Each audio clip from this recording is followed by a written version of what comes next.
Leo's got some fire. Oh yeah, are you a natural rebel? I think I'm a little a little impulsively contrarian. Oh. In a way that. Wait, talk more about this. Selectively.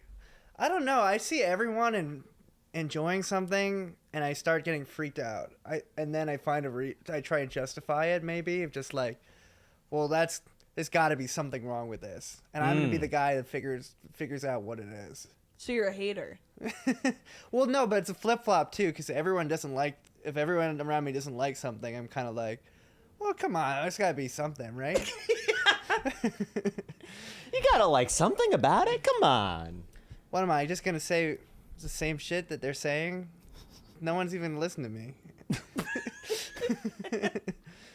I think I agree with you actually. Like, you know what I've been thinking about, and this is What are you thinking about? This is probably too early to jump into this in the episode. I think biphobia used to be more fun when fewer people were doing it.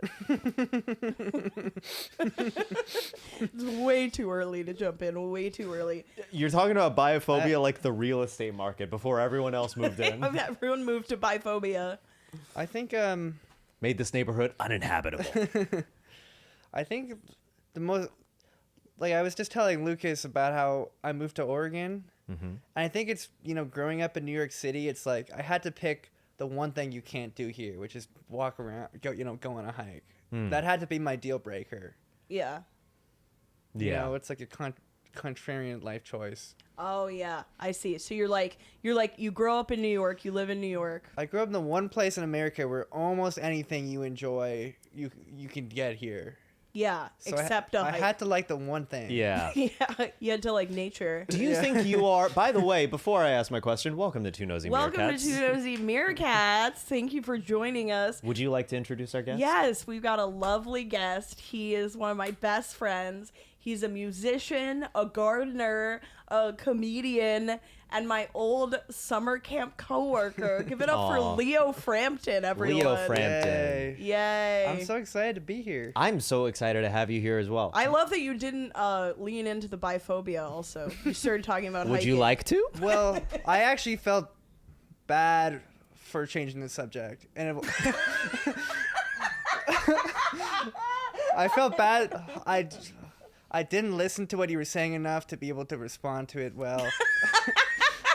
That's okay. And it was more of just I wanted to finish my thought, so I'm sorry, but That's okay. I'm excited to dive way deeper into the biphobia thing, because I think we're gonna figure out what's going on with that. I think so too. So based on what you said, which was really great. Yeah. Okay, well, first question. So do you think that bisexuals exist? Yeah, I mean, I think a lot of things exist. Yeah, it's Ancient true. aliens. Yeah. Go on. Yeah, okay, so aliens and bisexuals Absolutely. absolutely exist. Loch Ness Monster? Sure. I think we haven't seen her yet, but I think she's an introvert. She's an yeah. That is honestly, I've never heard this angle. The idea Yeah. that she just may be an introvert. Same thing with, other Bigfoot? cryptids. Bigfoot, exactly. yeah. Sasquatch. There's a lot of shit we've never seen. Think about all the people you've never met.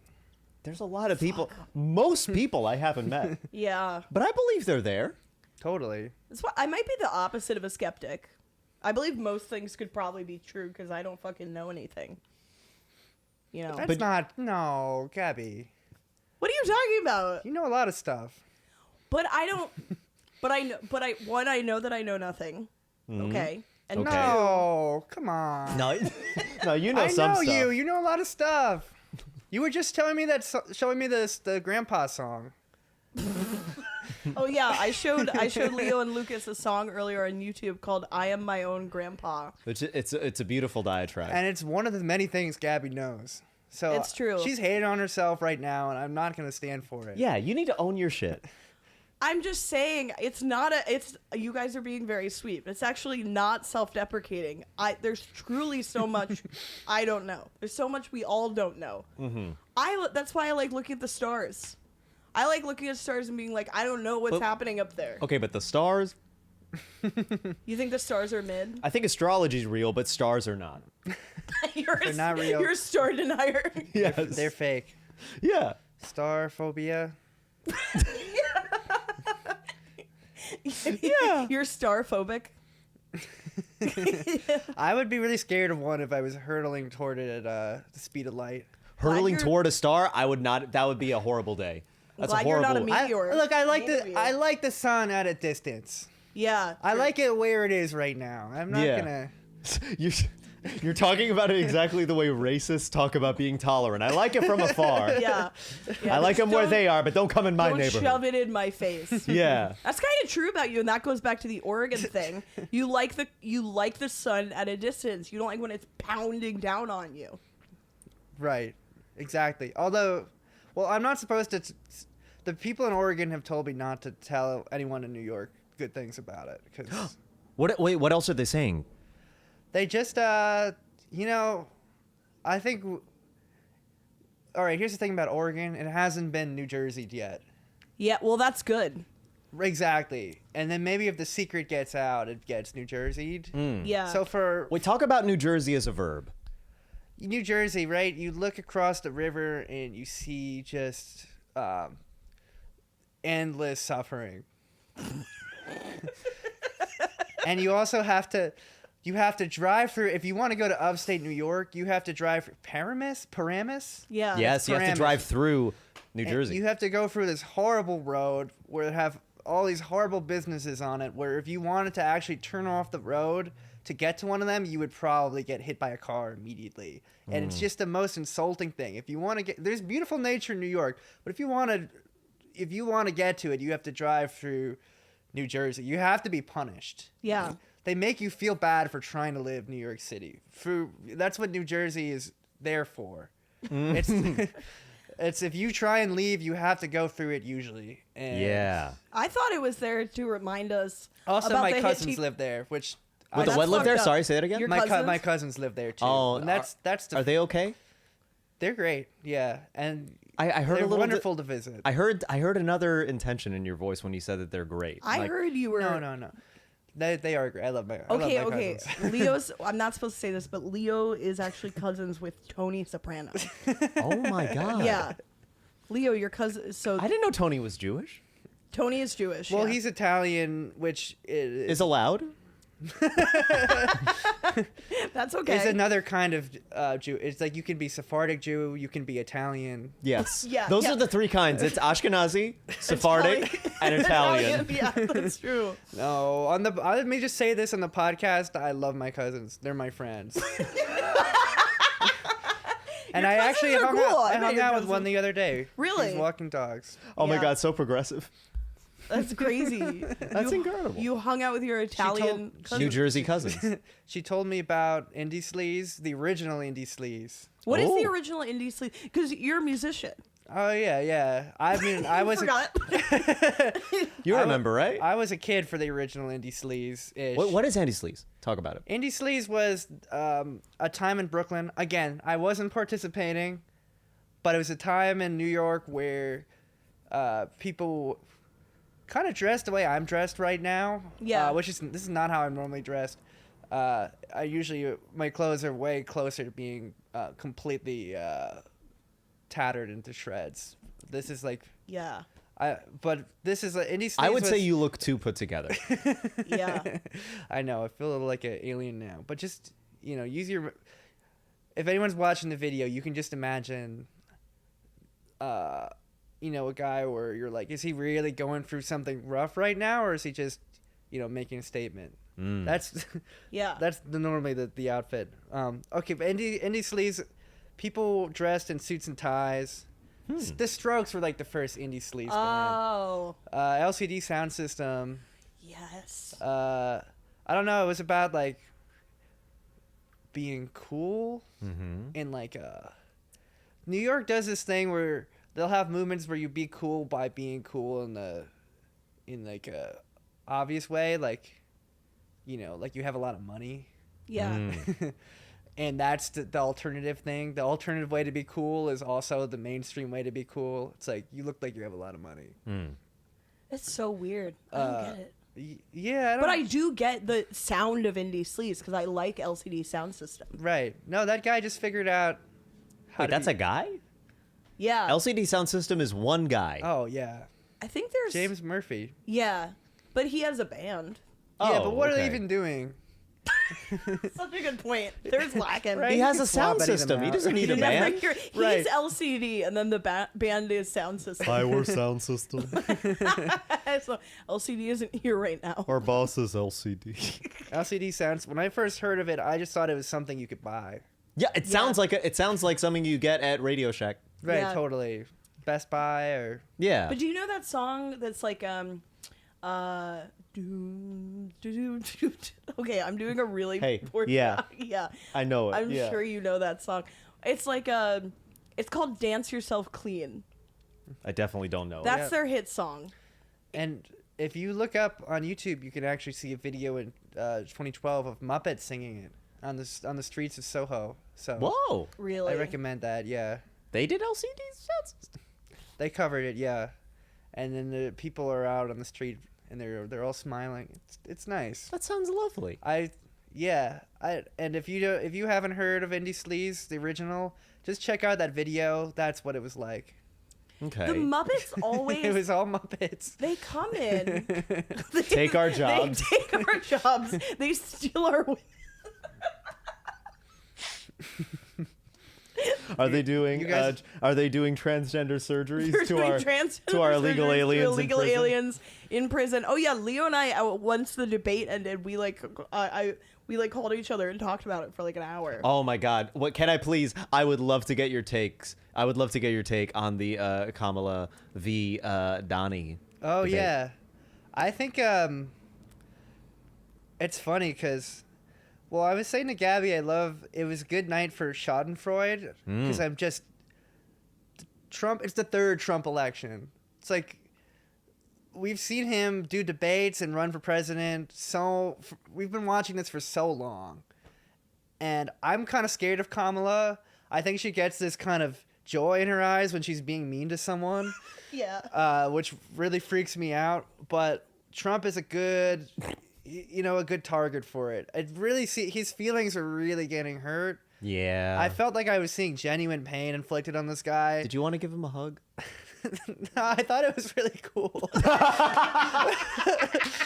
He's like, I'm just so fucking sick of this guy. And so it was nice to see. It's like, and it felt almost like the Biden thing.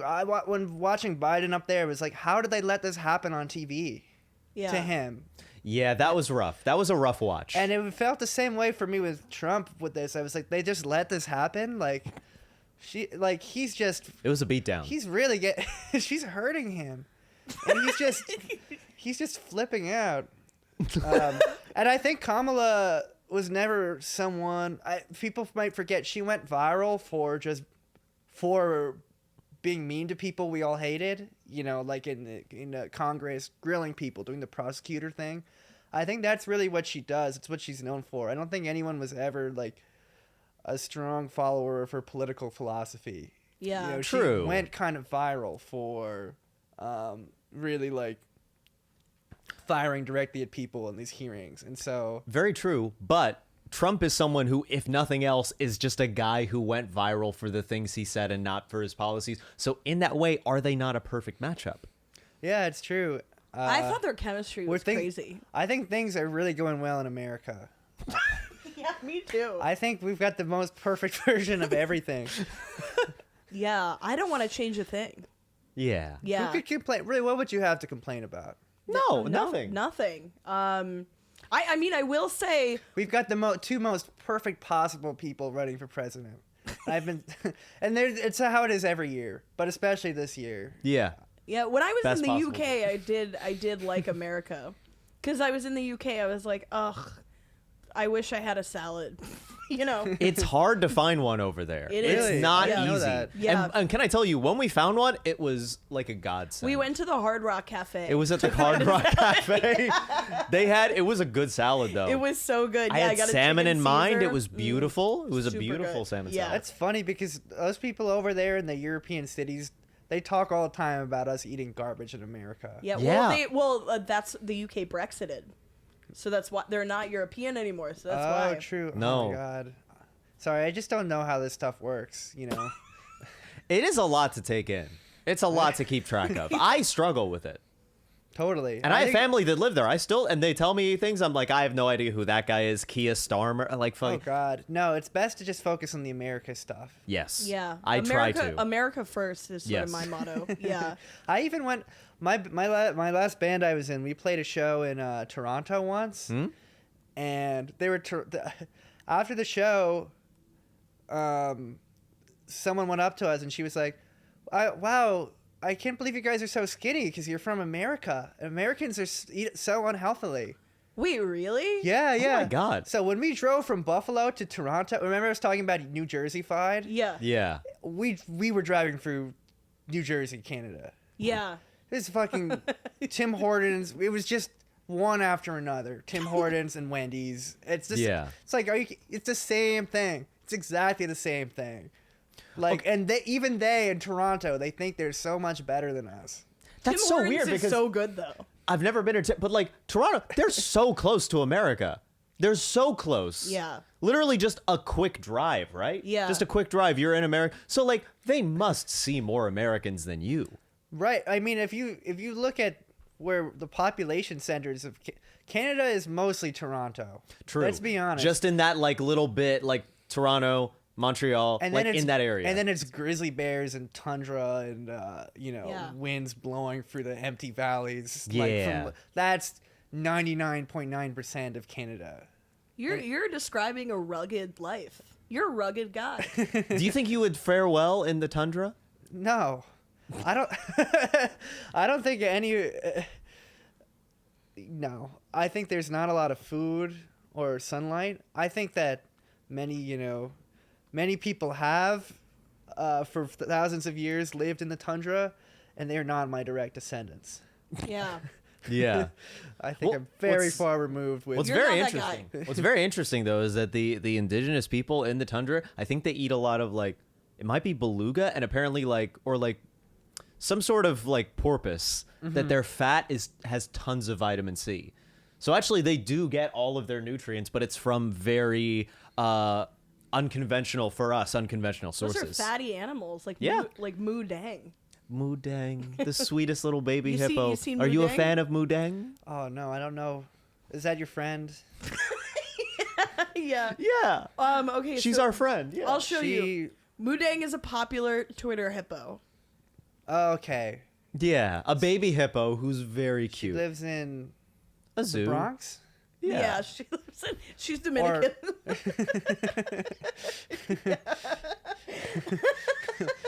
What's I want up, Gloria. Moo Dang? I want Gloria Lee to voice Moodang. AOC is always talking about her friend Moodang she grew up with. So this is Moo Dang. Oh, she's really small. Yeah, she's Oh my tiny, God. and she's a. She's kind of like fatty. Looks Well, like yeah, it's a pug. hippo. Yeah, like this is crazy. I bet she's got all the nutrients you need too, right? Yeah. Like, Oh God. Oh God. Actually, my friend Billy, who you guys both know, he told me that he showed his mom Moo Dang, and she was like, "That's one tasty cow." And then he texted me being like, that "They're eating the dogs, they're eating the cats." man, I did get really hungry looking at that adorable animal. You told me something really interesting once. So for people who don't know, Leo is a professional gardener, and where he works there, or formerly worked, there were like sheep there who ate the invasive species. And you told me sometimes that like you'd see this thing where families would walk by the sheep, and the dads would always make a joke that was like, "Oh, they look tasty." And every dad would do it. And at first you were like, "Huh, that's funny." And then you noticed it enough to be like, is this like a man thing that like they can't like just enjoy this thing? They have to like make a joke of it? Yeah, they can't demonstrate their attachment to a peaceful animal, you know. They can't be like, "Oh, I really like them. I want to be friends with them." Like, you know, that's weak. Yeah. Yeah. I don't know what it is. Yeah, they had to acknowledge it almost immediately. Maybe it's guilt.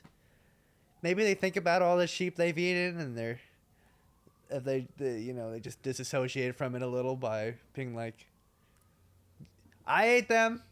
Yeah, maybe. I mean, What do you think? I can't imagine it. I don't know, because, like, but then again, like, I do eat meat. I think that men are just hungry. That's Okay, coming from you. I'm frequently hungry. You're one of the least hungry people I've ever known. What? Whenever we go out no. to eat, I eat my whole meal in like 5 minutes, and you're like nuzzling at it. It's really cute, actually. I think Lucas is valid, by the way. Thank you. And actually, I can relate to this because I've noticed this thing really recently. This pattern where every day, right? I'll eat something. I'll have a meal, usually in the morning, to just kind of because I'm hungry, because I'm really hungry. But then a few hours later, I'm just hungry again. Yeah, that happens. That happens. And so then I'm like, okay, You gotta eat multiple I'm times a gonna deal day. with this. So I get another meal, and then it's like, okay, I'm good. I literally I don't even want to eat anything else anymore right now. 4 hours later, Yeah. I'm about to have my third meal of the day, and I swear to fucking God, this happens to me every day. And has happened to me every day of my life. That's how I feel about peeing. Oh God. I pee one. Oh I my pee God, one don't. time, and I'm like, how can I need to do this again? This is like Sisyphus.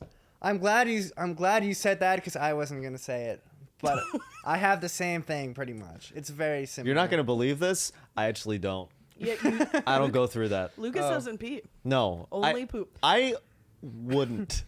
I literally wouldn't. Okay. I think it's disgusting. He's piss phobic. All I have to say is I have some extreme respect for you and what you do. I wish I could do.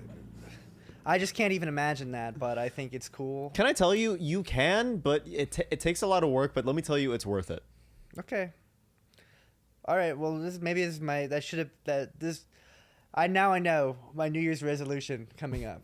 Yeah. I like to think of it early, but then I don't pull the trigger till New Year's. That's a good point. That's great. So wait, going back to the sheep and everything. Yeah. When did you get into gardening, and when did you start to love nature Yes. as a New York kid? It was a little bit of a slow burn. We'd go out to my grandmother's place in Pennsylvania. I'd go to a nature camp. Wait, a nature camp? Wait, what's this? Nature summer camp. Nature It's the summer? Pocono Environmental Education Center. In what ways is it different from just your run-of-the-mill sleepaway summer camp? Well, it was a day camp, Okay. so day only, but that's not the interesting part. So Okay. So get that out of your head. let me move on. I'll keep It my was head out of the gutter. It was run out of an environmental education center, and so there was sort of like a little bit, for kids, aspect of understanding science of, there's summer camp, there's sometimes summer camp has a mission, right? This camp had a mission to you leave with some kind of value for nature. You're not just passively enjoying it. You kind of maybe like it actively. You're given a reason why you enjoyed it, kind of. And then they called us junior naturalists. And yeah, I mean, we would just focus on different specific aspects of the outdoors. Was it you that found your way to the camp and you were like, I really want to go here? Or were your parents It was just the like, closest summer camp. I see. Yeah. That's kind of really fortunate that you found something that you found so thrilling that was just like happened to be there. And like I said, it was a slow burn. I was my passion at the time was computer games. Mm-hmm. So, which I couldn't play out there. So this was the next best thing. You know what? My high school brought me eventually though on a backpacking trip. Where you take all your stuff out into the wilderness, and you pitch a tent, and you sleep there, and I think that really was a psychotic and thrilling experience for me. Just growing up in Manhattan, just being stuck out there and watching the sun go down and being like, wow, so I can't turn the lights on. Yeah. I can't take the subway out of here. I just have to lay here in the darkness. Yeah. Yeah. Was that your first time ever camping? Yeah. Wow. When I was a teenager. I was like 13 or 14 or something. And it just was like, I got back to the city and nothing was as exciting as that. Wow. I kind of feel you on that. Like, maybe it's an ADHD thing where it's like we have to. Sometimes that's why I like watching baseball. Like, people say it's like slow and boring, but I kind of like that you like just have to pay attention to one thing. Because like when you watch baseball, like you can't look at your phone because you're gonna miss something. Yeah. But it's also so long that like you'd want to look at your phone. So I just like having to sit there and stare at something for 3 hours. Yeah. Yeah. Is it only 3 hours? For some reason, I thought it was longer. It used to be longer, and then they have the pitch clock now. Oh, Yeah. I see. Yeah. Yeah, I always love being in nature as well. Like I go for walks in the park like almost every day because I need to be surrounded by trees. I love being surrounded by greenery and like but I went camping a little bit as a kid. My dad loved the outdoors. Like he did survivalist courses when he was younger, where he would be like taken by a guide into the desert and just like taught how to survive and stuff. He loved that shit and he really wanted to inspire that in me. So I was lucky in that way. Do you think you'd do a survivalist course now? No. Would you? Yeah. Really? Yeah, it sounds fun.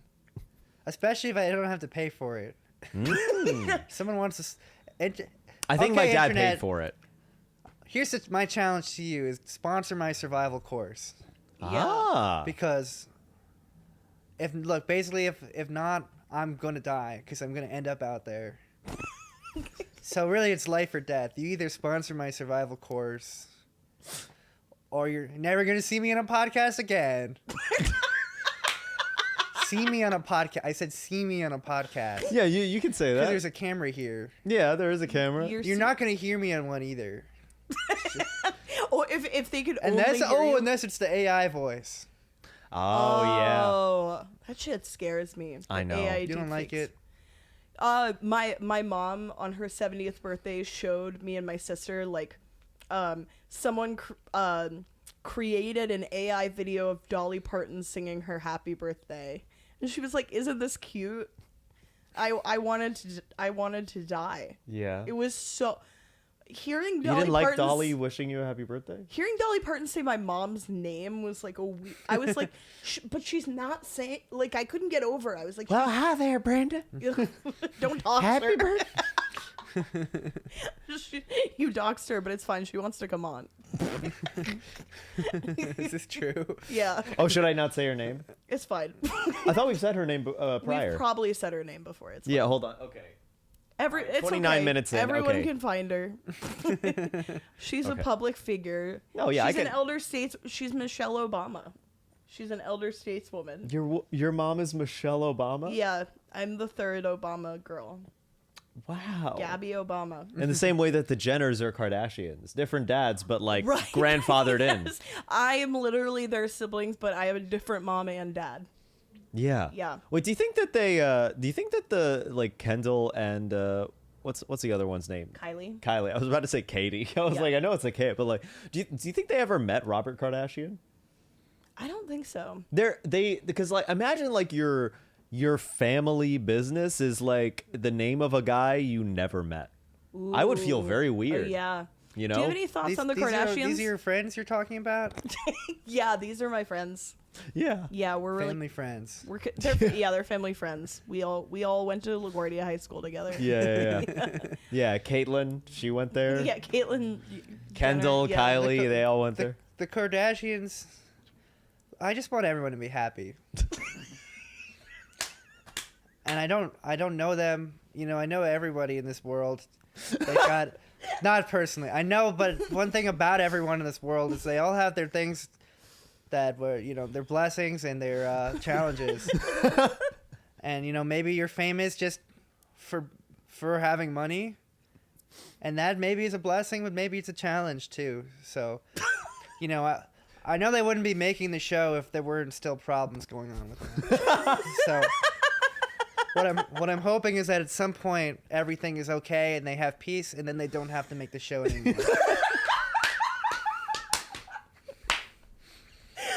So, So that's why you should vote for Leo. I pray Vote for Leo. You're running on no this more left. problems for the Kardashians. I pray for them every day. And one of these days, I'm gonna find out that they're not making the show anymore, and we're not gonna hear about them anymore, and it's gonna be because they finally have peace, and I'm gonna be very happy for them. You're like Ben Affleck in Good Will Hunting. You're like Yeah. when Oh, he's like no, every I day. haven't seen that movie. I'm sorry. Could tell me. No, go on. Actually, it's because it's a good scene. Well, It's a good movie. Ben Affleck's character says to Matt Damon's character, he's like, every day I hope I come to your house and I hope it's the day you will have left town because like bigger and better things called to you. Yeah. And it's like the best part of my day is hoping you've left. And so it's- similarly, you hope the day that you can turn on the TV and there's no Kardashians, you can be like, they figured it out. Yeah. They're good now. Namaste. yeah. Finally, peace. Yeah. Yeah.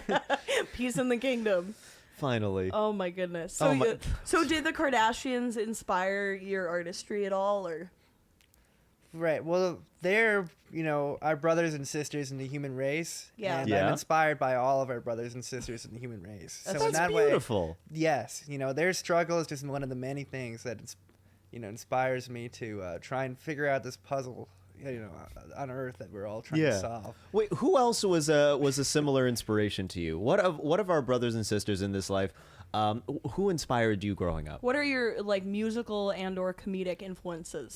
I've been saying to my friends lately, we're talking about how capitalism is sometimes cool in the indie world. Mm-hmm. There was this whole era, the hipster era of Yeah. Brooklyn, which is over. Yeah. Now that it's over, I realize like, hey, that was my Brooklyn. I was too young. I should have been 29 in the hipster era instead of now. Yeah. I can see that for you. It's like, God damn it. Like, You'd have really shined with a little mustache on this side of your finger. exactly. Yeah. And I could do that now, but I would look really stupid, unlike then where it was. I or wouldn't have looked stupid. or cool. You never know. Yeah. Thank you, Lucas. You're welcome. I am just a goddamn. And again, I am wearing this shirt today uncharacteristically. I am a goddamn kale and kombucha hipster. Yeah. Yeah. When they were making all those articles of like the young people in Brooklyn, they've got chickens in their house. They got homesteads in the house. That's when I should have been. I always wonder. I'm like, this hatred towards, because I was around for the quote unquote hipster movement too, and it was this like strange thing people were kind of calling people, and I think at times it was being confused with yuppie, which is different. Very different. But like, And in Brooklyn, there's always a gray area. yeah, that's true. But I think A spectrum, some would say. yeah, it's just, they're bi. I think to go back to that, but I think like sometimes I'm like, is how much of that was just conservatives criticizing people for like wanting to do good in the world? People are like, these people ride their bikes and they grow their own plants, and it's like, That's nice. yeah, Well, that's what I'm saying. That's fucking based. yeah, I That know. shit's awesome. I'm like, it was easy to hate it on the time, but but it's just like, God, can that please be cool again? Yeah. Like, Yeah. Well, now it is. You're in Oregon. You right, are. Well, right. I had to leave. Yeah. I was saying. Do you feel like that's where you shine? Is that where that sort of like breed of human is, like they thrive there? I think so. That's my calculation. So I'll say this. So far, so good. Yeah. How long have you been living there? 2 months. 2 months. Oh my months. God, you're so recently Yeah, moved it's a there. fresh. That's why I can't. I have a small sample size at this point. Okay. Yeah. I'm having a good time though. I'll say that. I was playing a show with my friend the other day, and just filling in for his band, and he had 2 fans there, 2 friends who who go to his shows, and they were complaining about their vacation they went on to Alaska that their parents paid for. Mm-hmm. They were just complaining about going to Alaska. Yeah. And I remember afterwards I texted him like, if in Oregon I never have to hear anyone complain about their Alaska vacation again, I've made the right choice. Yeah. That's a good bar for Just like- life. Oh my God. I just feel like, New York, it's like, there's one thing, if access to nature, not that people in New York all hate it, but if if access to nature is a deal breaker for you, then you're not going to be in New York City. And it makes me fundamentally different than everyone who's chosen to live in New York City, in my opinion. It's like something I'll... That's true, yeah, because you've chosen to be around like hiking and Yeah, exactly. Yeah. But what got you started like playing music in New York? Oh, Was it camp? right. So New York well, when I was a kid, I loved all the music my dad loves. Yeah. I was just like a Beatles guy, just the Beatles, and I still love the Beatles. And I love when people try to hate on them because it's my time to shine. Yeah. My time to be like, actually, they're the greatest band ever, and you're only hating on them because you know it's true deep down. Interesting. And I do it in that voice. What do you too. think of the Beatles? I think they all look alike. Right. What do you think of? I think Gabby's correct. They do look very similar. That's literally That's my true. only opinion of them is why did they make 4 white guys with the same hair? I mean, if you think about it, Friends is just 6 white people that all look very similar. I never watched Friends. You never watched Friends? I No. did. I loved Friends growing up. Yeah. I liked Lisa Kudrow in Friends. She was my favorite. Okay. Honestly, I thought that she was the most manipulative person on the show. That's why I liked her. So I watched a couple episodes of it and I was like, that girl's cool. But everyone else, I was like, fuck these people, you know. Yeah. Yeah, but you know, at the end of the day, the cast of Friends made the greatest recorded music in history. So it doesn't matter what they look like. They made Revolver. So who cares? But yeah, I guess I grew up on like 60s psych rock. Yeah. Okay. And I remember being on the bus to 5th grade singing like Help Me Rhonda by the Beach Boys, and this one kid on the bus was like, Leo, why are you always singing show tunes? That's so sweet. It's so weird. It's like you wouldn't think growing up in New York City you'd be the only person in your school who likes the Beatles, the most famous. School is school everywhere. School, yeah. Yeah, it's Like- true. It's true. So wait, growing up in New York, were there any moments as a kid where in hindsight, you were like, "Oh, that's because I don't belong here"? Yeah, most of it. Yeah. I think I look back and on childhood and get this general sense of kind of agita, just like being a little bit agitated all the time, and that's kind of my proof, maybe. Yeah. It's a good question. I'll think about that because I'm sure there's a more like iconic We can table that for now. moment. But yeah, I don't know. I feel like when I was a teen, the music I was getting into is, you know, they were all people a few years older than me were into it, and some, I don't know. You got your Death Grips, your Animal Collective. I was talking about the other day how you could be. There's literally a band in 2009 in Brooklyn called Woods, and their album cover had a picture of a mountain on it, and they were like a cool band in Brooklyn. Yeah. Just like it's like try doing that now. Is that a thing? Is that you is that is can't- that impossible? You can't do. I don't Woods? think it'd be cool. I don't think if they give you, it's just like that's not Brooklyn now. It's not New What York. is Brooklyn? What is the Brooklyn now? music scene now? I think it's a full urbanist. It's Interesting. there's been times where it's cool in Brooklyn to kind of reject what New York is famous for. You know, you Yeah. reject capitalism, you reject the kind of brutal urbanism, and you're making whatever you're doing you're growing spinach in your house and singing about living on a mountain. Like that has been a Brooklyn thing sometimes. It has. Yeah. And now it's like kind of you're pretending you're like you're trying to look like you're VIP at every show, you know? Yeah. Like, I Yeah. think that's where it is right now. There's a The little And it's bit not of even beanie on yeah. the head, but it's like it. But you pull it up so far that it's like it's barely wrapping your head. It's just sort of like on top, sitting on Yeah. top, and like There's a little bit of that in comedy sometimes too that I've noticed where like I've definitely noticed that. I think comedy used to be a little bit more grunge, and now I do feel like sometimes I go to open mics in like I go to open mics everywhere, but sometimes I find that some of the Brooklyn open mics like reject the weirdos who I'm used to seeing at open mics, and I'm like you know, there sometimes you go to mics and there's these people who like are a little older and like maybe have gone through some stuff and are like kind of working through some stuff live on stage, and like they dress weird and they say like really kind of weird alarming things, and I love it.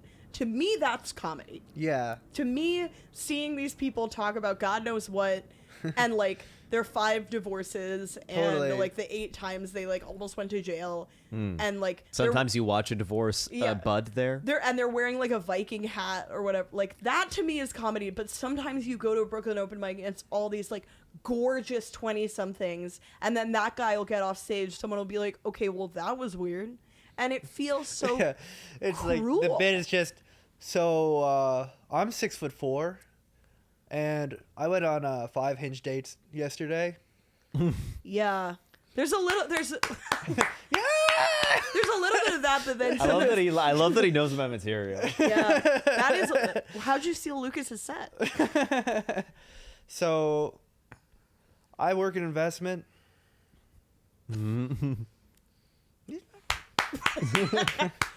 You have to Yeah. look a little less like, it's like you have to pretend to be a little more self-deprecating than that, but yeah, that is the like, So I work in investment. yeah, there it is. Yep. I make a lot of money. Yeah. Sorry. That would actually do really That well. would actually do really well. Yeah. That's really funny. Oh, Maybe I should get into this. I think there's a lot of like ironic humor. Oh, that's, yeah, like, definitely. Deeply into Comedy is only becoming I more think- and more self-referential. I think it's personally. I think it's not even ironic anymore. It's referencing the feeling of something being ironic, but the irony is, it's just like you're actually just saying this. Do you think that comedic irony, like how much do you think it can play without there being like a reference point to it? Like if you take comedic irony to a room where people don't know the original references, like how does it sound to people? They probably don't get it, right? Yeah, or like dislike. I think it comes off like icky. I think it comes off a little bit like, what are you even making fun of? Totally. But Yeah. I want to get back to you talking about the Viking hat vibe. Yeah. Yeah. I think that's, to me, real art. The best art will always be something where you don't fully know what you're looking at. You're like, your perception of the world is being kind of fucked with. You Yeah. know, like strange, grungy, just kind of wrong, confusing.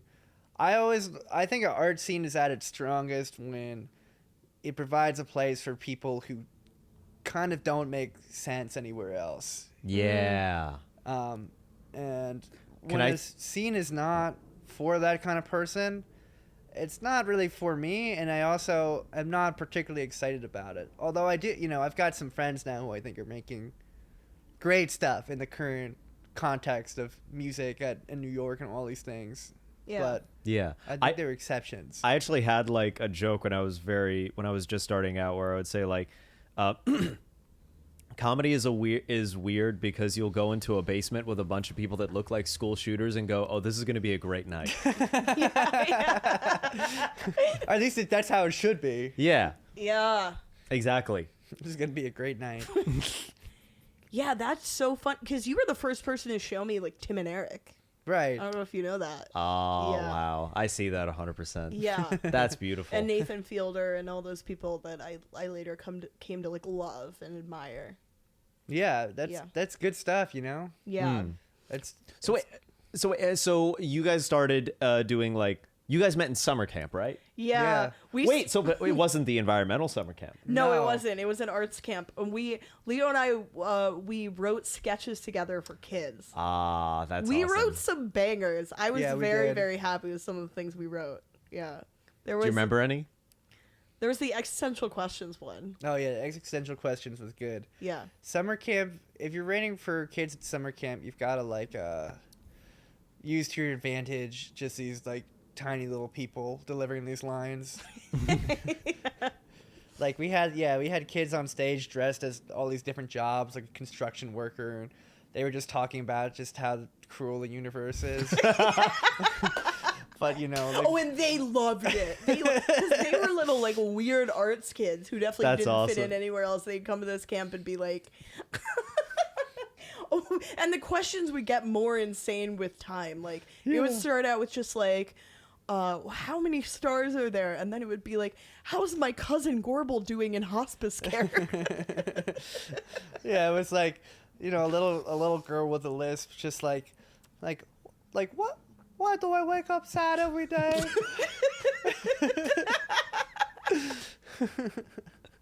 That's so funny. That's so good. Oh my god, that's amazing. Leo helped me with an end to one of my sketches. I did a sketch called Dance Moms, and it was about dance moms, but at one point one of the dancers was a goose. I don't remember exactly how it went, but I think it was that they loved the goose most of all the dancers. I thought it was slowly being revealed throughout the sketch that they were all geese. Oh yeah, that they were all geese. Yeah, and at the end, they're in. Leo was like, you should put them all in a flock formation, and have the lights go down like unbearably slowly. And I was like, yeah, That's fun. The lights went down. Imagine how slowly lights can go down, and slow that down. Oh, I can imagine slow. Yeah, I can imagine very slow. and sensual. They were all arguing, right? It was like a pageant Yeah. or something. They were moms with kids, and it was a pageant, and they were all.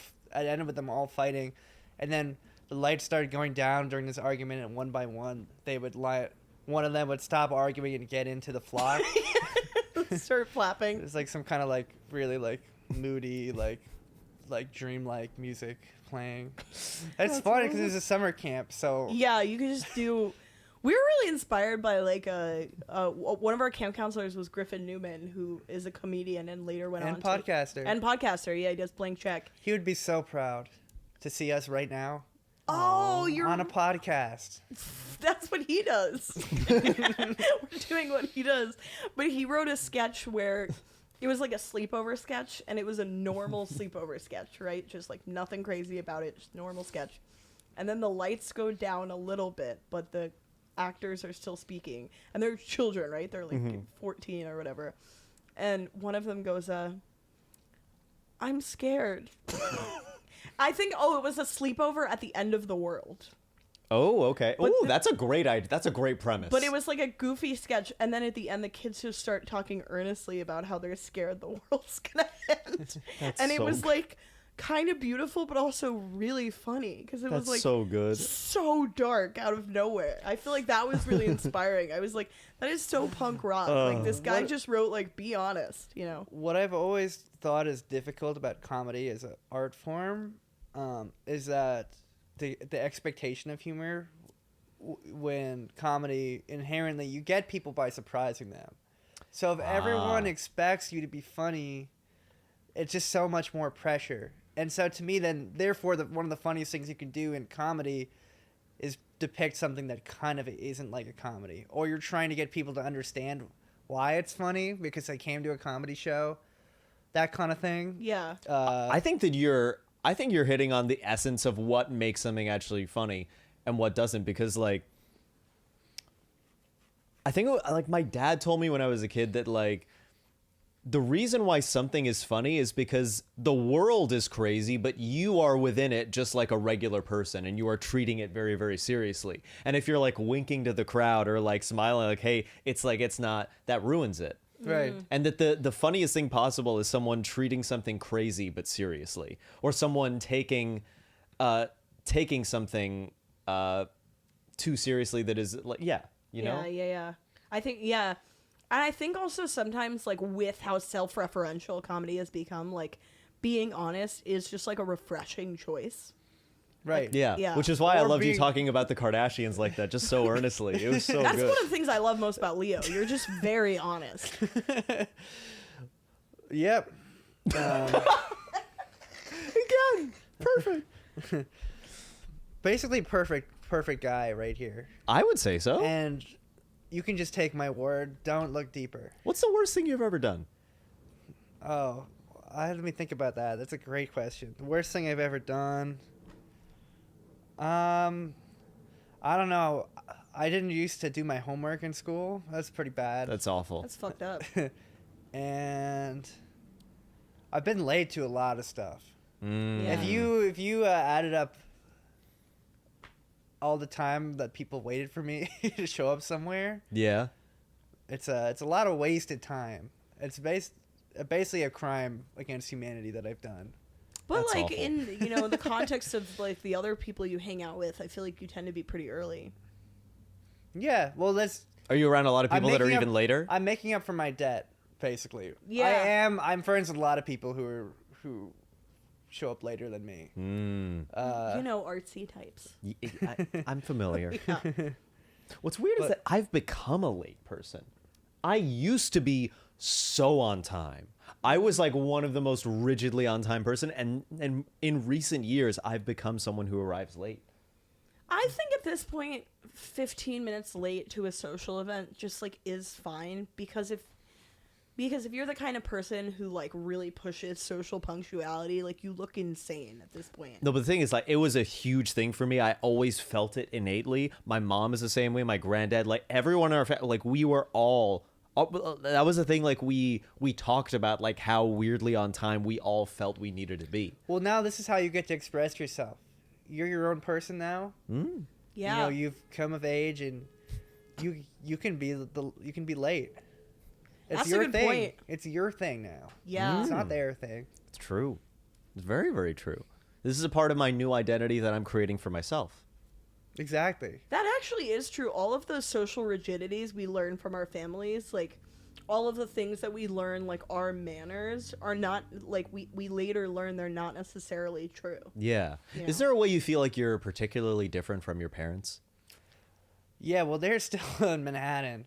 Yeah. a big difference. They're able to just chill there. My parents wouldn't bring me camping or anything. They just seem like they're good with what they got there. Yeah. I feel like they hadn't even heard of Oregon.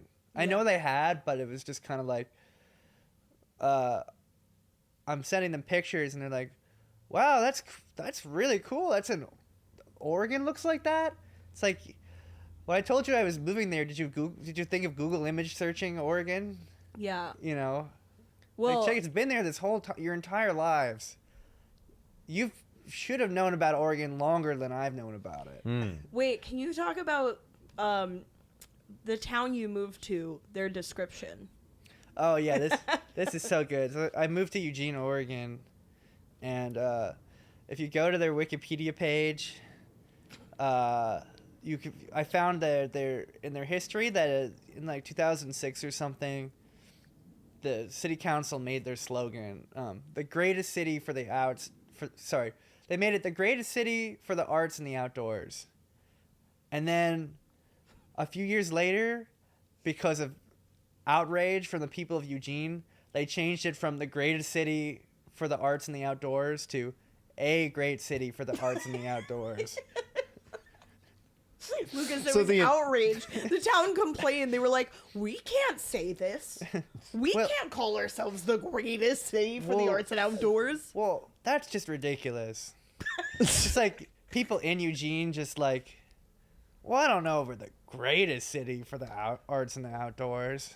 Oh my God. That's kinda nice. We're a great city for the arts and the outdoors. That's such a polite thing to outrage about.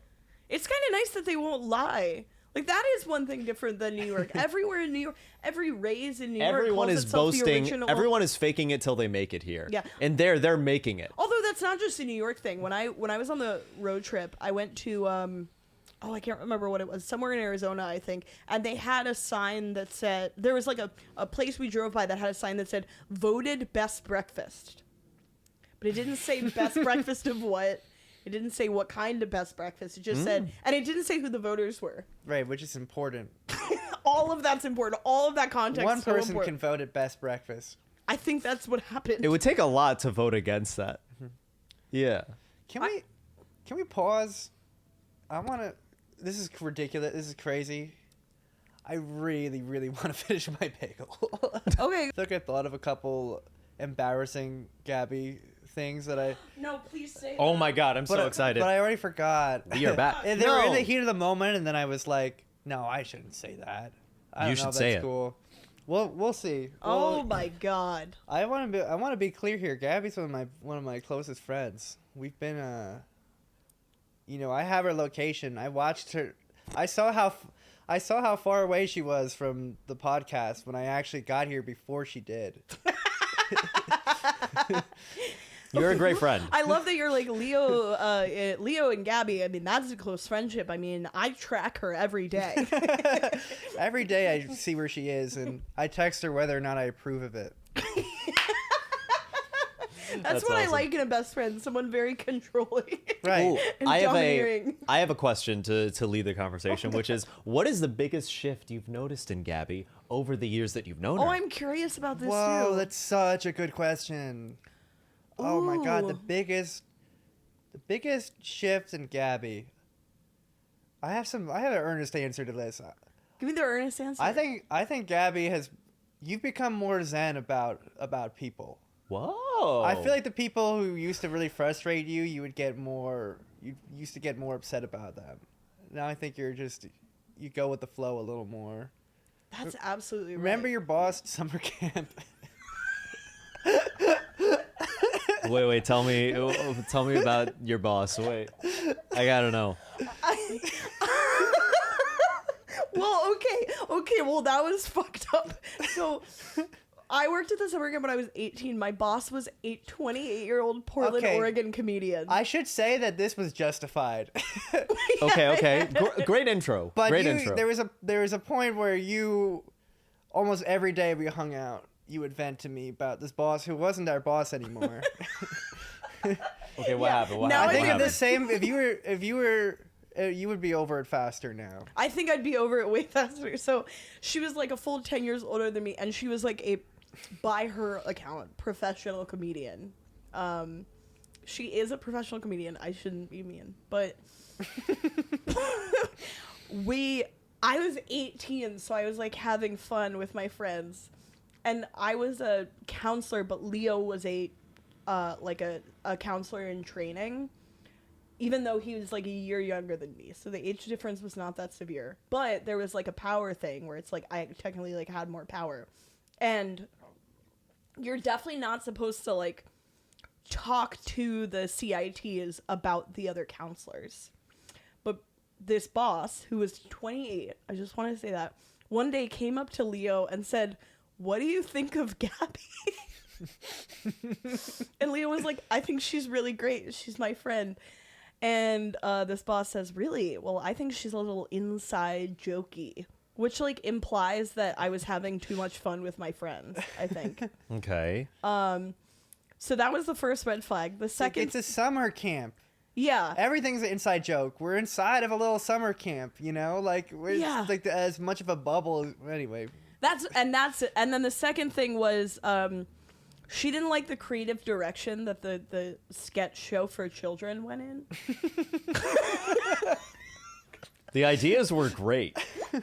Even just, I was like, I could so see it that being hilarious. And to be fair, it was not that year we like struggled to create like a great show. It wasn't the best show we've ever made. But Okay. like we were all working really hard. Like we were running lights, like corralling the kids, like the CITs were working so hard. And this woman, again, who was 28 years old, corralling a bunch of like 18, 19-year-olds, I heard this from a friend that she was sitting on her phone, looking on Instagram and going, "I can't believe my name is attached to this project." God damn it, my dude. name's attached. Jesus Christ. And she used to complain about me to like every counselor, and I was a child. So like, yeah, it really bothered me. But you're right, it wouldn't bother me now. Now I would be like, okay, like, I think things used to bother me because I used to like internalize them. I used to be like, well, maybe like if this person is doing this thing, like they think they're right, so maybe they are right. But now I have a bit more of a separation between myself and other. You've been on both sides of almost every possible situation now, so you know that's not true. Yeah, exactly. Yeah, I think I have more. I also think like the need for constant reassurance I've overcome a little bit. Like I still like definitely engage in like certain reassurance seeking behaviors, but like I think I grew up with parents who were like constantly looking for reassurance, so I learned that like there's not like a healthy way to do that. You just like keep doing it until it comes, but like at some point you're just gonna be a black hole looking for it. And so I would get really frustrated by people, and I would be like, I'm right, like I'm right. But like that's ultimately just reassurance seeking. You need to be like confident that you're right. Yeah. So that is an interesting shift. Yeah, I would totally be over that now. Can't you tell I'm totally over it? It doesn't bother me at all that this much older I need to see her woman Instagram. besmirched my name. This Oh my God. professional comedian. Oh, and she was okay. I'd like to think she also would be very proud of us now for being on a podcast. I'd love to get that. So the kind of comedian she's like a scene comedian. Like she was doing. Oh God, she's like the character in the Patty Harrison podcast. Oh my God! Yeah, I played you this right. The episode. Which character though? I played you the Regina. episode of a Woman's Smile where Patty Harrison imitates a character named Regina Smith. Yeah. Who's just like a classic like female comedian character. That was this person. Okay. Everything was like, I'm a tough woman, you know, and I'm gonna shit on everyone. I hate everyone equally, all the races. Oh, so she's Lisa Lampanelli. Yeah. She would do her tight five in front of like the 12-year-old kids, and a lot of it was about her vagina. Oh God. Which was the coolest thing she did, also. Oh, Like, that's that was bad. her most legendary thing she did, was do the really weird stand up in front of all the kids. But it Very wasn't vaginal actually material. weird stand-up. It was hack vaginal material. You know who did weird stand-up in front of kids, although they were also a kid? Spike Einbinder. Because Spike Einbinder went to her summer camp, and I remember feeling so inspired by him. He would go up and do the craziest, most inappropriate stand-up in front of his peers of 14-year-olds. And I would just eat it up. Like, I thought it was... That's pretty cool. That guy was cool, but, like... Well, no, this is a different kind of weird. This is like, Yeah. You feel a little uncomfortable, like sick or A something. 20-year-old woman doing, like, really hacky material about, like, sex and masturbating in front of 12-year-olds is, like, a different... Yeah, I don't like that. I just simply don't like that. So I got a new boyfriend. His name is My Vagina.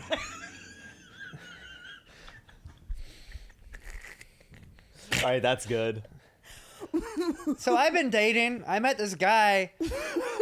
He had sex with me, with my body. We had sex with each other. All these kids like, what? I don't know that the kids adequately processed it at the time. That's, Like what that means. What that means. I do remember Leo and I had a lot of fun working together because like it helped. I think it helped us both with like our work styles. Like I think I became a bit less neurotic, and I think you became more of a go-getter. That might be, yeah. Wait, so how have I changed? How have you changed? The most. Well, when I met Leo, he was really floppy. floppy? We used to call him Floppy, yeah, because Yeah. like, he had these like goofy noodle limbs. Yeah, and why do you think I'm not floppy anymore? I think because you went to the Peace Corps, and you like dug. You don't think it has holes. anything to do with people calling me floppy? Oh fuck! Just like such direct attention being called to it. Just like, oh well, I have to fix this immediately. Wow, I didn't think about that. It's like that Onion article. People said I was different, so I changed. I love that. We got listener submissions in. I don't think so, do we? I don't know. Let's see. I'm gonna try and find them. But I think let's see other ways Leo's changed. I think that I'm also gonna look on the Meerkats forum. But if not, we could just do this. I think that you're, how do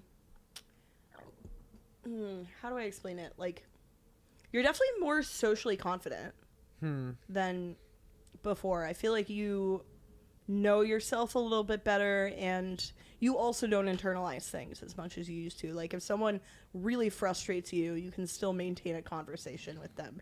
It didn't used to be like that. If someone really made you mad, like, you would shut down, I think. Yeah. But now you're sort of able to, like, joke about it. Wow, what's it like not shutting down? Oh, it's like being on a heroic dose of mushrooms. Yeah. Whoa. You just lean deeper. Yeah. It's pretty You special. lose your ego. No, I don't know. Do I really not? I guess I don't. Yeah, I never thought about that. Yeah, I think, like, little things just used to really, like... I think both of us, we would kind of bond over it. Like, if people really frustrated us, we would both, like, kind of yell into the void about it together. Which is, like, a nice way to build a friendship, but it's not really a way to exist as a person, because at some point you're just getting sucked into other people's like, you have to create your own mechanism that, like, you can't control the way the world is around you. Yeah. Do we have anything on the form, on the Google form? No, nothing new. Yeah. What's up with these listeners? They just got nothing to say. They just can't think of anything. Yeah, I don't know. Then, should we go into our final segment then? We could do. Should we live stream? Should we live stream? Hey guys, well, we might have some old ones actually that we didn't get to from our last episode. We might have some ones that people wrote in. Oh yeah, absolutely. Let's see. I want to see what do they got? You know, what they got for us? My fellow fans in the Meerkat community. I can't find the responses to our old story. Maybe I should do some general Q&A. Like, what do you think of this? What's in the news right now? That's a great question. I don't follow the news that much. Chapel Roan is gonna be on SNL. Oh yeah, are you excited? Yeah, you know, happy for her. I love to see someone get an opportunity. That's lovely. Yeah. Do you like her music? I do like it. Yeah. Yeah. I watched a video of her playing live the other day, and I was like, yeah, you know what? She's given something here. Yeah. Work went into this. Do you think that she's justified for complaining about the negative aspects of fame? Yeah. You know, it's like, I'm sure it sucks in a way. I haven't heard what she complained about it. She complained it because, like, people are stalking her. They're targeting family that people members. Are stalking her. Yeah, I know. What a bitch. Yeah, no, that does sound so really coddled. bad. I know, such a child. And the problem for her right now is, like, she's like the one famous person people are talking about. You know, it's like, that's how it feels to me. Like, the world is kind of hyper focused on her. Yeah. And with the internet, Who should they focus on instead? Maybe one of you guys. I think so. That's a good idea. I like the sound of that. I like that.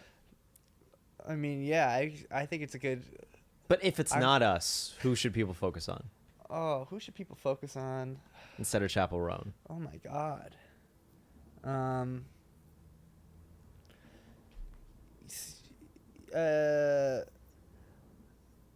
Someone who should people focus on besides Chapel Roan? I'll narrow it down. American.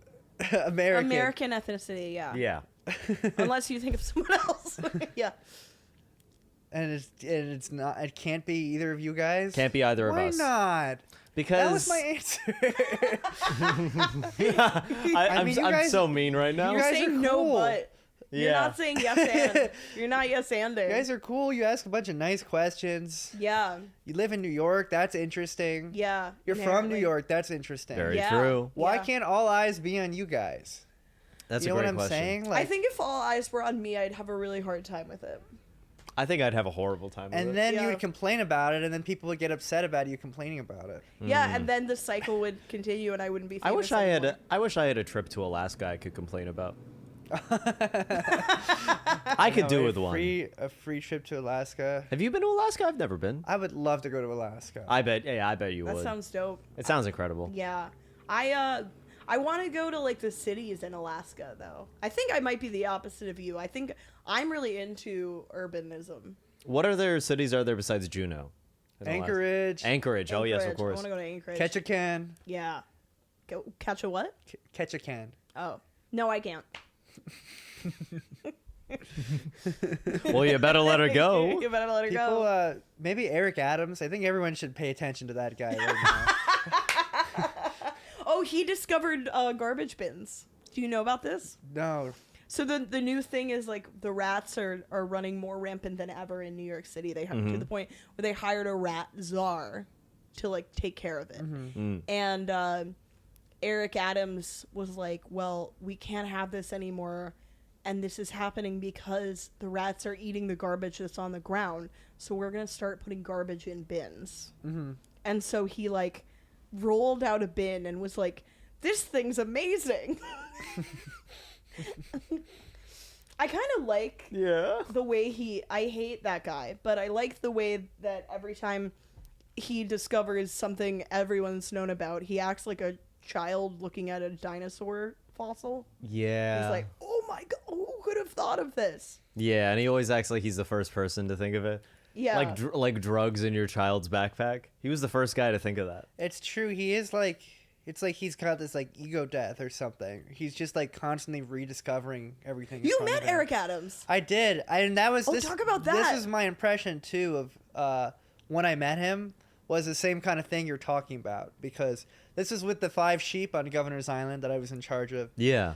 And my task was just to introduce him to them. He was doing like a tour of the city of just fun, cute stuff, you know, for the gram basically. Uh-huh. And so I was one of the stops. Was the 5 sheep in the Manhattan zip code.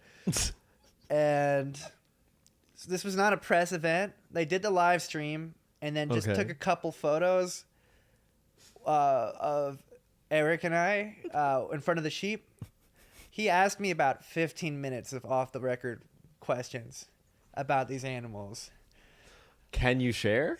I think so. Yeah. I think I can share. What'd he say? And it was just it just kept coming too.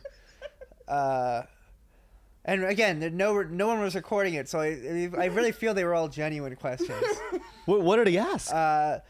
If you can remember. Yeah. I mean, I have my favorites that he asked. You know, at first it was a little more normal, just kind of asking about the system, but then it was just true, like a total, like almost existential, like finding out about an animal for the first time. Like he asked, like, do they like dogs?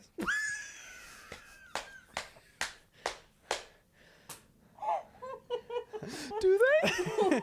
No. Oh. That one was a softball because I knew the answer to that. Okay. No, they don't like dogs. They're scared. They're afraid of dogs. And then What about sheepdogs? Do they get along with sheepdogs? no, the whole thing is that they're scared of the sheepdog. I see. So And- that So okay. they submit to the dog. I see. Okay. So what else did he ask? He asked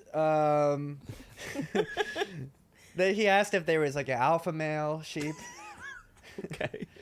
That's a kind of a fair question. Yeah, Like, what are yeah. the social dynamics of sheep? Totally, yeah. Yeah. Alpha. He said alpha male, and he said or alpha female. That guy's so Because cool. he is a feminist So mayor. progressive. He knows what he's doing. ally. What did you say to it? Yeah. I said it's not by gender. There is usually one they follow around, and it seems to be a different one on Whoa. different days. That's a genuinely interesting thing to know about sheep. Right? It's a great question. The guy was interested. He was interested. He asked... This is when it started really getting good. He asked, so do they like eating?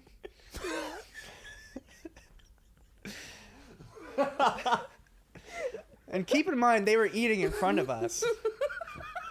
Which was perfect because I was somehow able to answer his question because I went, well, you know, yeah, I mean, just look at them.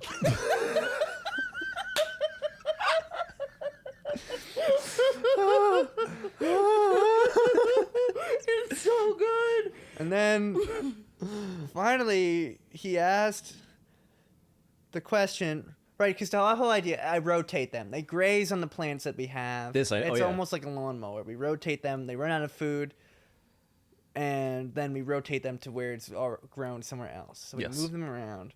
And so he asks, so Leo, if these sheep were trapped in an area where there was no access to food, how long could they survive on their body fat?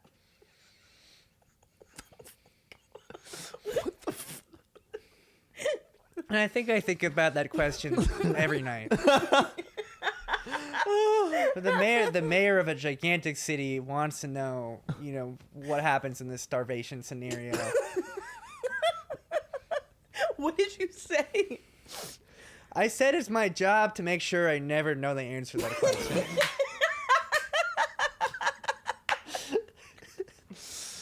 Can I say, Great answer from someone in your position. That's a tip-top employee. Someone who, oh my God, that was amazing. Eric Adams was always supposed to be like the dumb friend you smoked weed with. Like, he was never supposed to be the mayor. I mean, this is one of the best hangs of my life. I'm sure. Yeah. That's amazing. Oh my God. I mean, it's just so funny that it's like a grown man shows up and he just has all these questions about farm animals. Like he's never like experienced, like he's never thought. Well, about... he's a born and raised New Yorker, so that Yeah, kind of right. makes sense that he just wasn't exposed to this environment. Yeah, but like there. I mean, I wouldn't ask Many that. of us know more about sheep than that.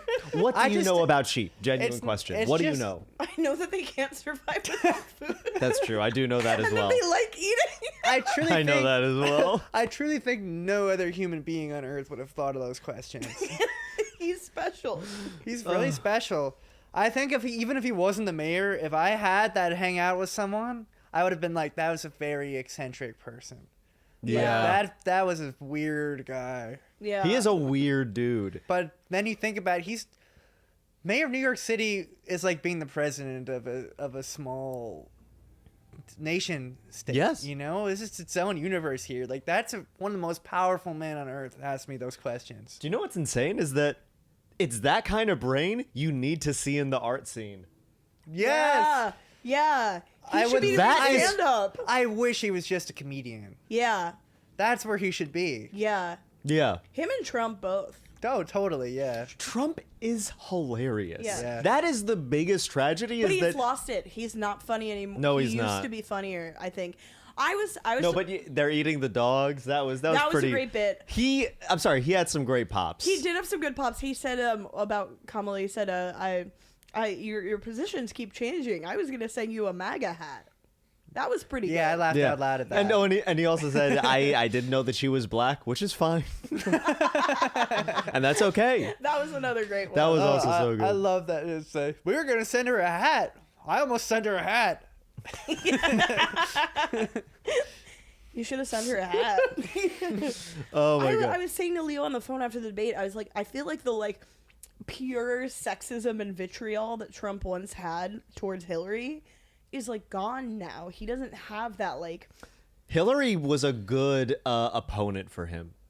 yeah. She brought out his best. It's kind of like how Carl Reiner brought out the best in Mel Brooks.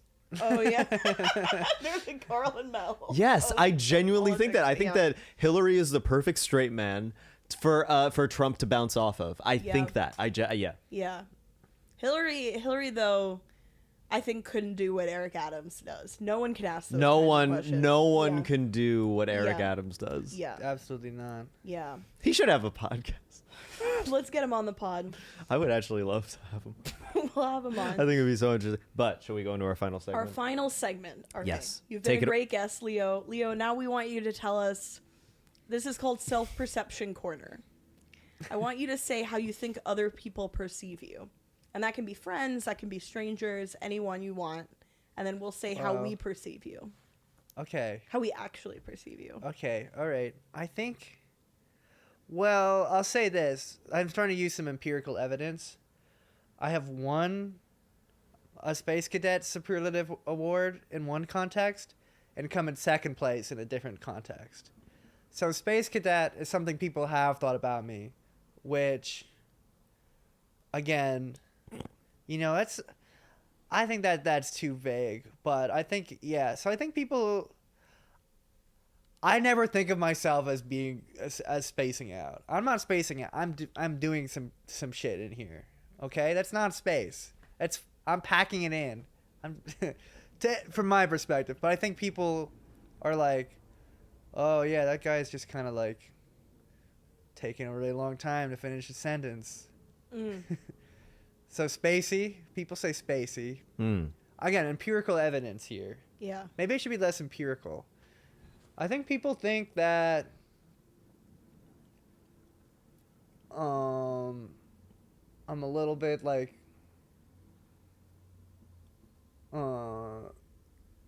jittery.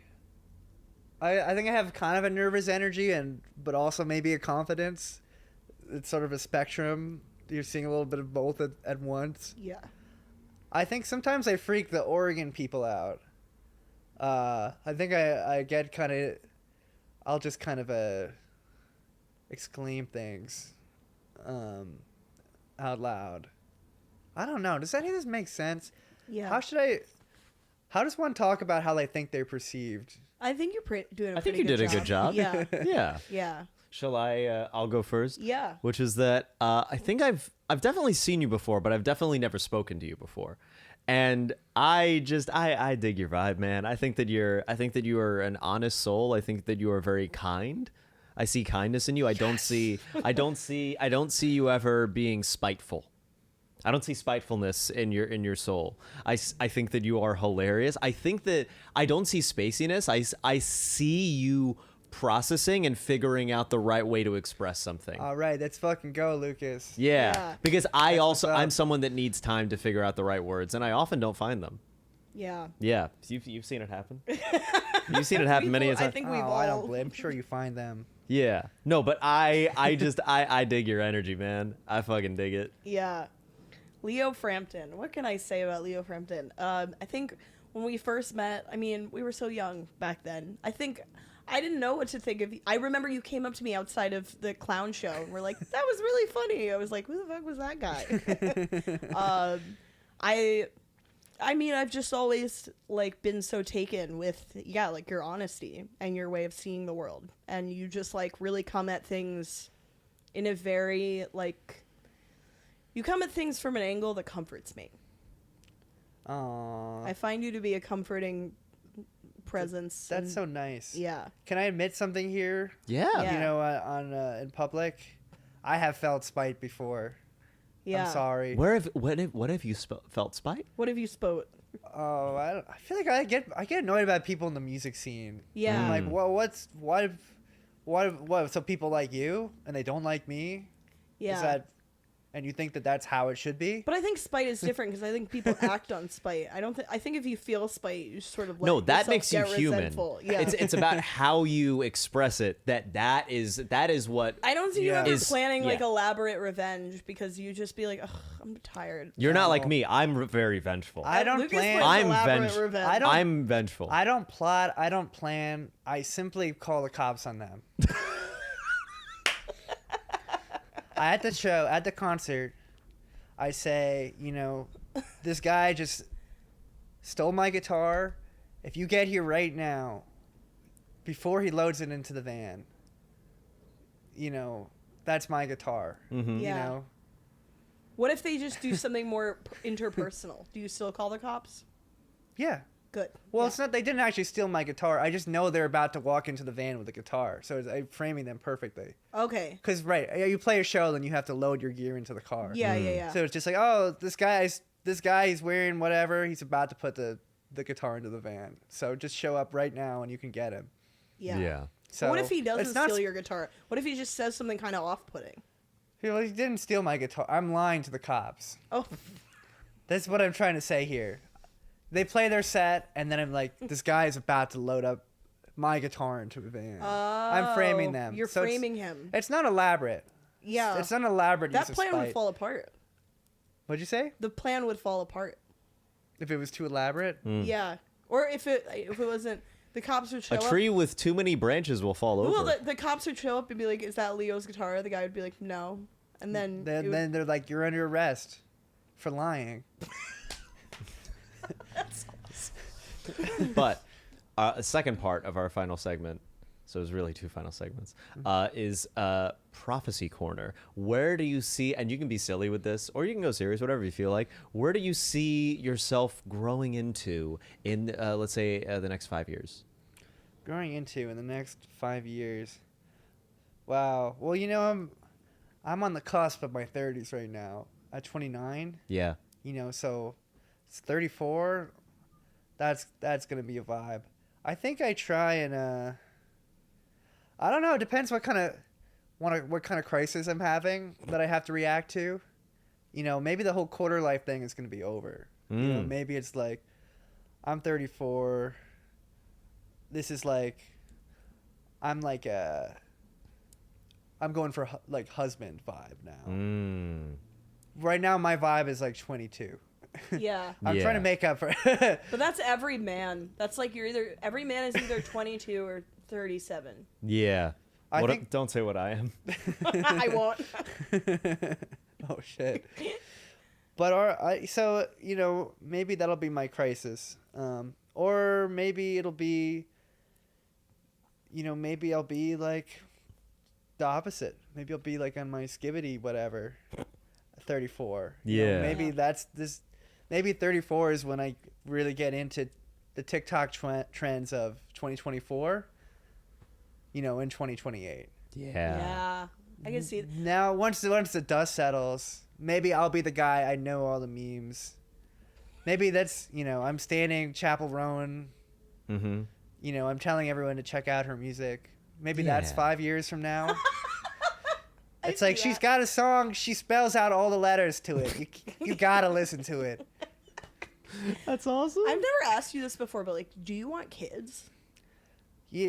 You've never asked me before. People have asked me, and it's been I've had to think about it. I'd say I'm at least 10 years out. Yeah.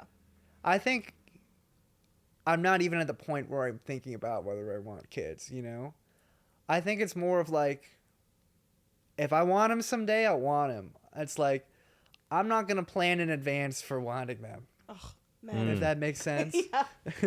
Because currently, no. Yeah. Currently, I'm trying to get a degree in graduate school. That's like the most possible, like, any more. It's like I just had 3 roommates. Yeah. Yeah. How many do you have now?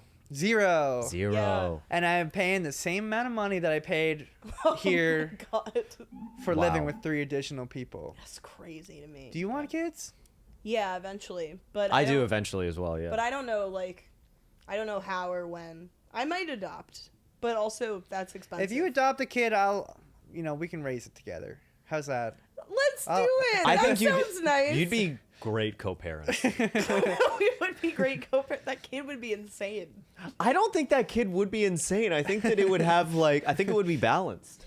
I think it would be very balanced. I don't know if I want to have my own kid with a partner, with like a romantic partner.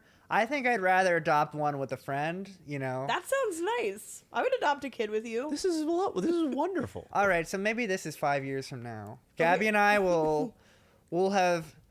I don't want to make her leave New York. I'll leave. All right, I don't want to make her go all the way to the West Coast. So we'll meet in. I'll be in the West Coast eventually. We'll meet in the middle. We'll meet in Chicago or Des Moines or something, Okay. where the Des rent Moines. is really nice. Yeah. And we'll so Neither of you live in Des Moines, but the kid lives in Des Moines. The kid lives by itself in Des Moines, and we never visit, but we just co-parent. Right. Well, I believe that children should learn. I'm a remote independence. parent. Parent remotely. I don't yeah. want to coddle my kid, Yeah. nor do I want to make them pay, East Coast or West Coast rent, so they can pay the rent in Des Moines, Yeah. and then we'll It's a come cheap place check to in live. on them once in a while. Yeah. We'll take them to, Chuck E. Cheese. They're 18. We're taking them to Chuck E. Take them This to is Chuck so E. Cheese. good. Take them to the Chapel Rowan show when they're Yeah. 8. Yeah. Leo, where can the people find you? Where can people find me? I don't have a lot. I have a few bands that I've been involved in various capacities. Do you want people to find you? Yeah. Okay. I think if you go to my normal Instagram, which is holy shit, is it just Leo_Frampton? I think so. I Yeah. think it is. Or Leo Frampton 1. Mind if I check this quick? I love gotta- that you don't know your handle. I'd like to plug, This guy's but the best. I haven't thought about how to do it. I've been back and forth. Yeah. Leo_Frampton. Oh, hell There yeah. it is. I have a link tree. You can listen to bands that I've been a songwriter in. Hell yeah.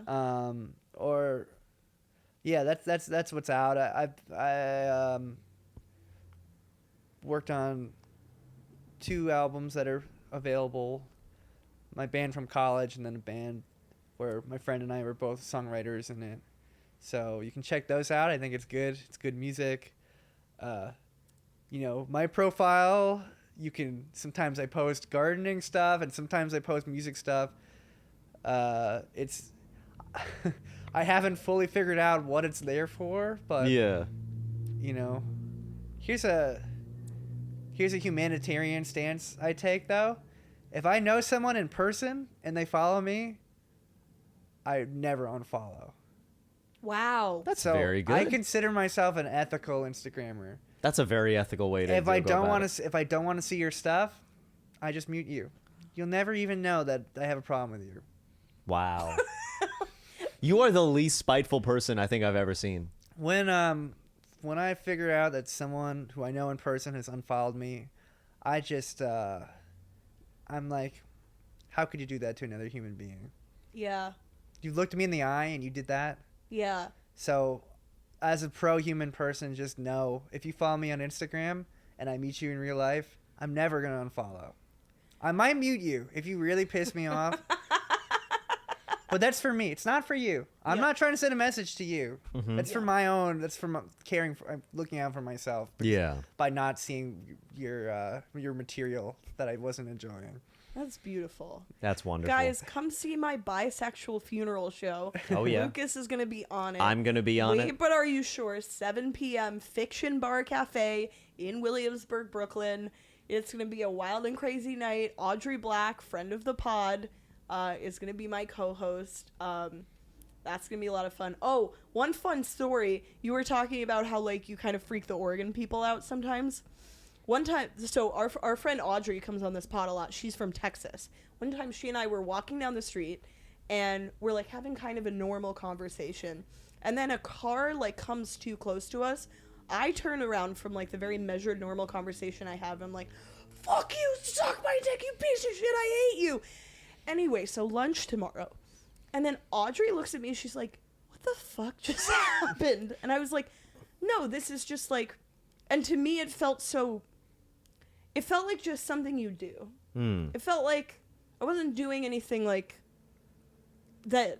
It was kind of like how you eat dinner and you eat dessert after? Oh, it's just like the normal order of events. It was the normal order of events. A car comes too close, you curse them out, but it wasn't genuine anger or hate in my heart. No, it's just like the response. It was the like, response, yeah. It was a knee-jerk reaction. So I sort of get it. Wait, what was? Sorry, I don't complete the. What was the response again?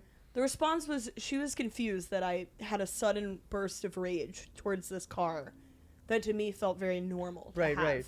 But I think for you it's like the you were saying like you sometimes freak out the Oregon people because of the New York within. Definitely. But that's okay. And I think you should embrace it. It's also funny because lots of people I've met through my life in New York have just assumed I'm from Oregon. Yeah. You don't belong anywhere. Yeah, no. That's not true. You belong here with us. You do indeed. Yeah. And you should come see us talk a little bit more on Patreon. Very briefly, you can follow me at Lucas T. Arnold on all social media. I'm going to be headlining The Gutter October 25th. Oh, yeah, I'm going to be there. Yes, you're going to be hosting. Gabby's going to be hosting. It's going to be a super fun show. Get your tickets. Is at the link in my bio. Do it. Yeah, see you there. And come see us on Patreon. Thank you to Leo Frampton. Thank you to Leo Thank you guys Frampton. so much.